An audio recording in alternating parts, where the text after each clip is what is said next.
expectativa quedarme mirando para ela durante horas.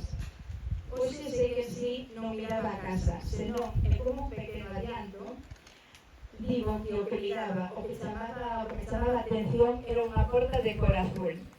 Tuveron que pasar uns 40 anos para saber que era o que se agochaba detrás daquela peza de madeira.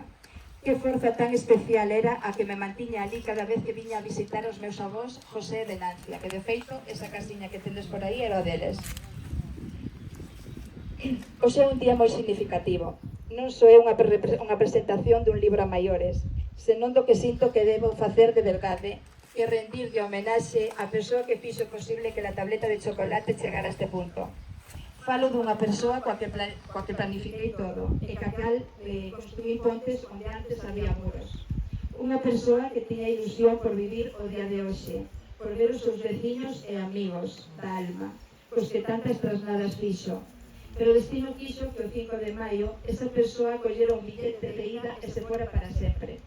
Falo de meu pai, de Baltasar Moral, de Paro.